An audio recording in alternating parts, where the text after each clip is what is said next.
Now, one of the many baffling issues with COVID has been how it affects different people differently. Comorbidities aside, doctors and scientists have been perplexed at why is it that some people get such a severe case of infection that they're critical while others don't have any symptoms at all. Well, now two NIH-funded studies have found previously unknown trouble spots in the immune systems which hamper some people's ability to fight the virus. Well, to talk more about this, we're now joined by Dr. Rajesh Malhotra, Chief COVID Facility, AIIMS. Thank you so much, Dr. Malhotra, for joining us again. Tell us about what has been found by these studies. They call it rogue antibodies and also a very rare type of gene. So if you could explain this to us. Yeah, sure. So I think important thing to understand is that we have a first line defense system, which are some proteins which are called interferon 1.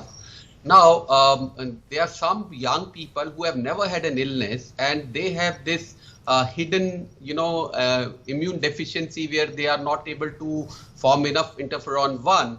And they are the people who were otherwise healthy and young and suddenly succumbed to the illness because it was very severe. So that's what it was found. But then that did not explain the large number of people who were getting sick. So because those who are born with deficient immune system right from birth were just about 3.5%. So then when they studied further, they found out that, there was something called rogue antibodies to this interferon 1, which were actually interfering with the expression of this protein. So I can give you an example. It's like somebody who's trying to break into your house overpowers your security guard with the help of one of your staff members. So this staff member would be a rogue antibody. So which is actually not letting the interferon do its job. And now we know that interferon are extremely important. So patients like cancer patients, diabetes patients who we see get affected very easily with corona and have a difficult time recovering are those people who are not able to have enough interferon 1. Similarly, very old people. So that is where we have to see that, the future research will really like to target this area of intervention of the protection against the COVID. Right. So, Doctor, these rogue antibodies that you're talking about, interferon, this was something that we've only now realized in the course of this COVID pandemic that they're behaving in this manner. These antibodies didn't behave like this with other infections? No, it's not true. We have known about these rogue antibodies. See, these are also called autoantibodies. A lot of diseases, autoimmune diseases like rheumatoid arthritis and all, systemic sclerosis, they show these or against the thyroiditis. So they are a lot of diseases which are caused by autoantibodies or rogue antibodies. So to make it understand, you have to realize that antibodies are something which have been designed to identify the intruders in the body. Now, the rogue antibodies are those which are actually start recognizing your own body tissues as foreign and start attacking them.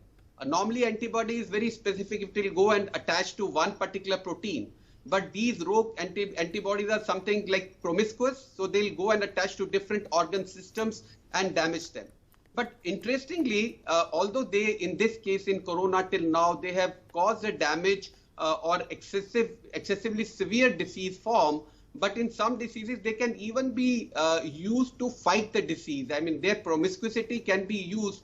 For example, if there is some mutation occurring, then the specific antibodies cannot attack that virus, but a promiscuous or a rogue antibody can. So it's still early days. We need to really refine the utility of these and also tackle them when they are causing the severe disease. Right. And Doctor, if we talk about the other issue about mutation in genes, etc., has it been found that, different types of people are affected differently, Asians compared to Caucasians, etc., etc., anything like that? So absolutely, because the immune system, we also call innate system. That's an inborn system. That's what you are born with. So definitely our genetic variation will decide our immune response to the viral infection. The viral genetic structure and the mutations thereof will decide the virulence and as well as the possibility of vaccine formation. Fortunately, coronavirus being a large virus, it does not undergo too many mutations too frequently, unlike a flu virus, which is a small virus and keeps on mutating very fast and keep on changing its form. So let's hope that our own immunity, inborn immunity, as well as the possibly, hopefully, the changing of immunity of coronavirus to something less virulent will come to our rescue. All right. Well, thank you so much, Dr. Malhotra, for explaining all that to us.